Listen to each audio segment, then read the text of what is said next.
Sur son blog dénommé Messages de la nuit des temps, notre ami Quentin Leplat présente les résultats de ses travaux numérologiques et met au défi quiconque de démontrer leur invalidité. Eh bien chiche, monsieur Leplat. Mais avant de commencer, je vous mets quelques extraits de sa vidéo de présentation pour mieux comprendre de quoi il s'agit.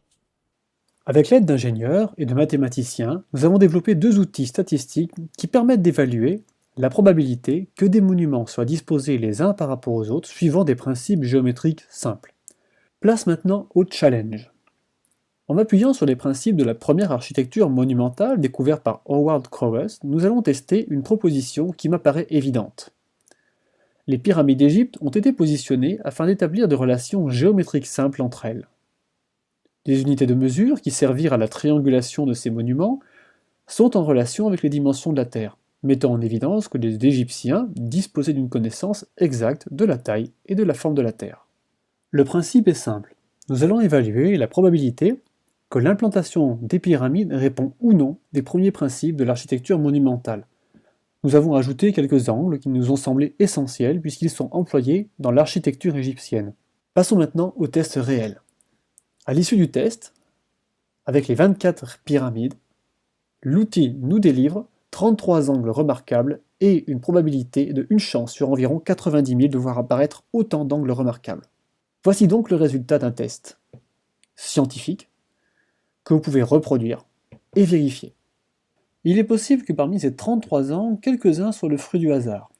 Mais la loi binomiale donne un résultat sans ambiguïté. Il est impossible de dire que les Égyptiens ont construit des pyramides sans avoir en tête un plan précis d'implantation des monuments les uns par rapport aux autres. Alors, avant toute chose, je vais vous faire un bref résumé de la théorie de la géométrie des anciens, défendue par Quentin Leplat et Howard Crowhurst.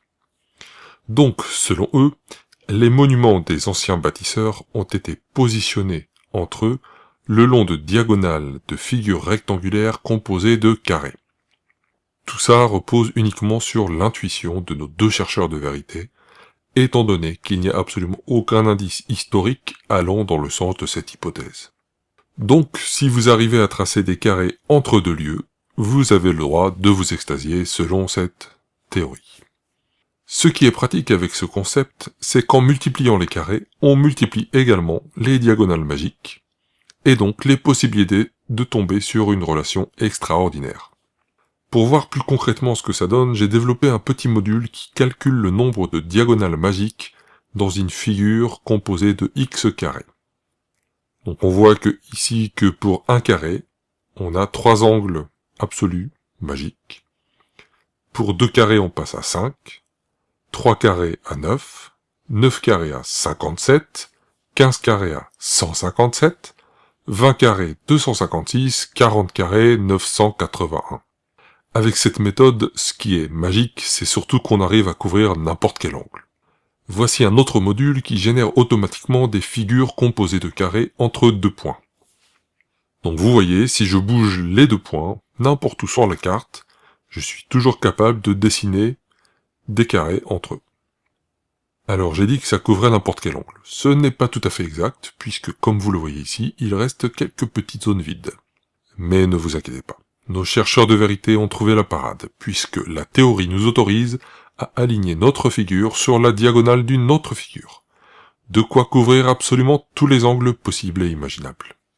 Voilà, vous l'aurez compris, selon les principes de la géométrie des anciens imaginés par les chercheurs de véritude, vous pouvez prendre n'importe quel couple de points sur une carte, ils décriront dans 99,99 des cas un angle mystérico-fantastique. Il n'y a donc au final absolument rien d'extraordinaire dans ces fameux angles. Merci, et au revoir. Bon, ok, puisqu'on est là, on va quand même jeter un coup d'œil à l'étude scientifique proposée par Quentin Leplat. Alors, ouvrons son petit programme que l'on peut télécharger sur son blog. Donc ici à gauche, on a la liste des pyramides qui feront partie de l'étude. Quentin en recense 24.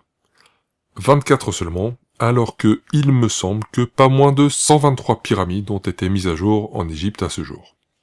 24 sur 123, ce n'est même pas 20% du nombre total de pyramides. Rien que sur le plateau de Gizeh, il nous manque les pyramides d'Éren, la pyramide satellite de Képhren et les pyramides satellites de Khéops.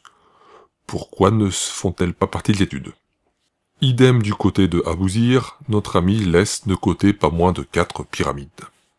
Ensuite, si on regarde la liste plus attentivement, on y découvre le Sphinx. Depuis quand le Sphinx est de forme pyramidale? On remarque également Héliopolis, en référence à son obélisque. Mais qu'est-ce que vient faire un obélisque dans cette histoire? Est-ce à cause de son sommet triangulaire? Dans ce cas, pourquoi ne pas ajouter également tous les autres obélisques encore présents en Égypte? Je vois également Abu Ghorab, sauf qu'il n'y a pas de pyramide ici, seulement un temple, le temple du soleil. Lui non plus n'a a priori rien à faire ici, ou alors on ajoute également tous les temples.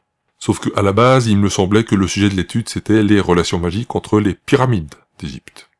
Bon, ça commence vraiment très mal étant donné qu'on a un échantillon complètement biaisé, pas du tout représentatif de l'ensemble des pyramides. Regardons d'ailleurs ce qui se passe si je supprime les monuments non pyramidaux de la liste. Ah, on est quand même passé de 1 chance sur 90 352 à 1 chance sur 3125, soit 29 fois plus probable. Ce n'est quand même pas anodin. Regardons maintenant la liste des angles magiques. On a donc un beau tableau qui regroupe les angles formés par les différentes diagonales de figures composées de carrés.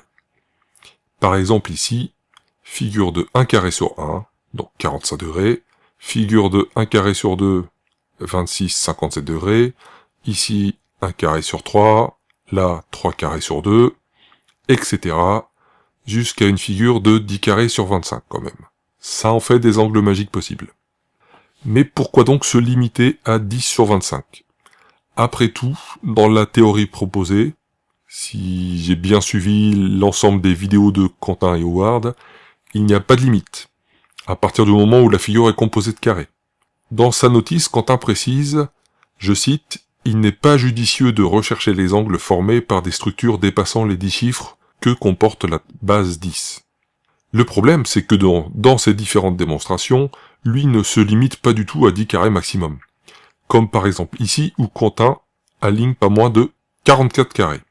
Pour obtenir un angle de 15,47 degrés, il nous faut dessiner 4 carrés côte à côte et en tracer la diagonale. Cet angle mesure alors 14,04 degrés. Puis, on va poser sur cette diagonale 40 petits carrés côte à côte encore une fois.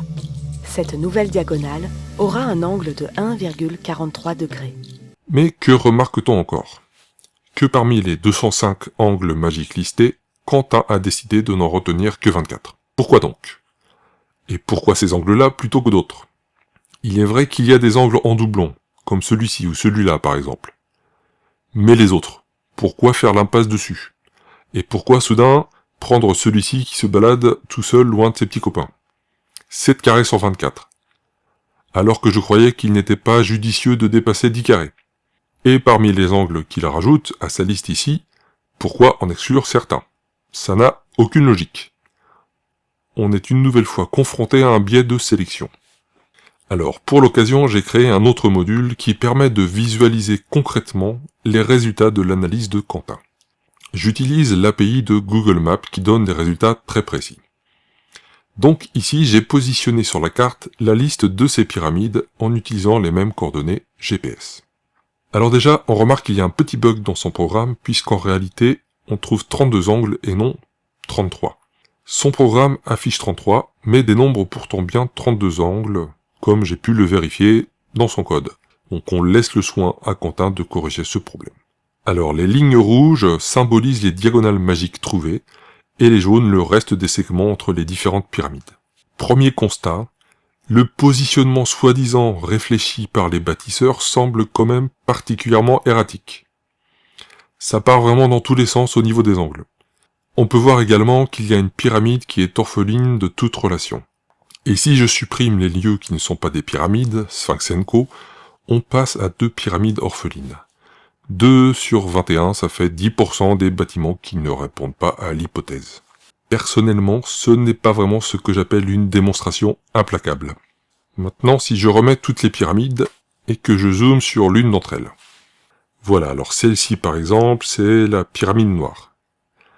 J'aimerais bien savoir comment Quentin a décidé que le centre de cette pyramide c'était très précisément ici, parmi ce gros tas de cailloux diffus. Moi j'ai plutôt l'impression que le sommet ce serait là. Alors si par exemple je déplace légèrement la pyramide, voilà, tiens donc, on est tombé à 30 résultats positifs. Ça tient vraiment à peu de choses. Si je remonte sur la carte et que je chope une autre pyramide, ici la pyramide rouge 2, encore un beau tas informe. Idem, j'ai l'impression que le centre de la pyramide ce serait plutôt par ici. Bam, plus que 26 succès. Comme quoi on peut légitimement s'interroger également sur la pertinence des coordonnées GPS choisies. D'ailleurs, le fait que Quentin Leplat se base sur des images satellites pour déterminer les coordonnées de ces monuments est problématique. En effet, pour tout un tas de raisons techniques que je ne développerai pas ici, il existe des décalages plus ou moins importants entre les images aériennes placardées dans les logiciels de navigation et la réalité. Par exemple ici, la pyramide de Khéops sur Google Earth. Si je change de source, on constate que la pyramide n'est jamais exactement à la même place. Du coup, c'est vraiment difficile de déterminer où se situe son centre. Alors, avec notre module, on peut également s'amuser à répartir les pyramides aléatoirement sur la carte et voir ce que ça donne. On constate quand même pas mal de rouge. On va faire un dernier test avec le programme de Quentin. Je vais sélectionner tous les angles magiques de sa liste et supprimer les monuments non pyramidaux. Je lance le calcul. Le programme nous indique alors qu'il y a, je cite, environ une chance sur -1 pour que la disposition des lieux soit due au hasard. Donc visiblement il est impossible de ne pas trouver d'angle magique entre les pyramides, quelles qu'elles soient. Ou alors il y a un bug dans le programme et dans ce cas les résultats sont erronés depuis le début.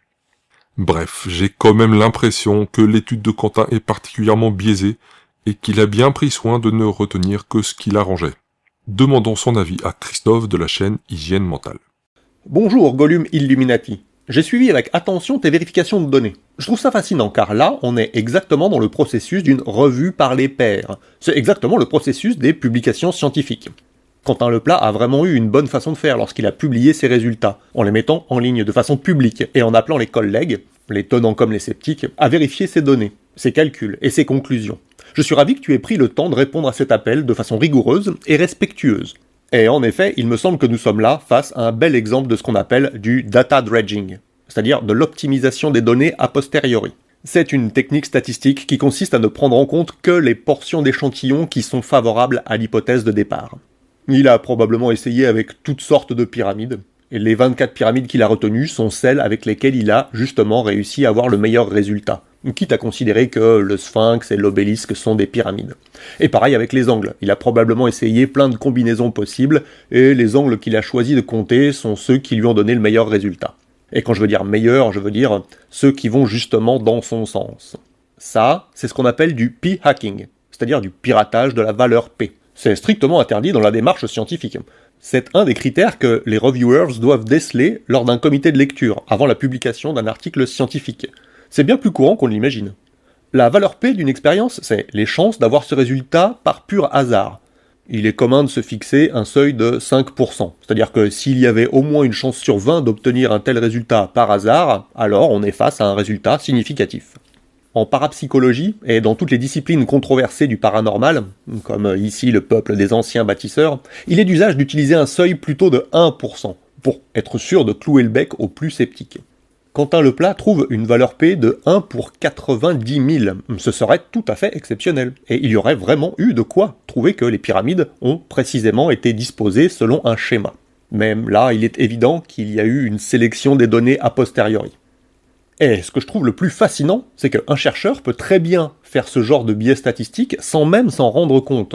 On a trop rapidement envie de crier à la fraude ou accuser de manipulation.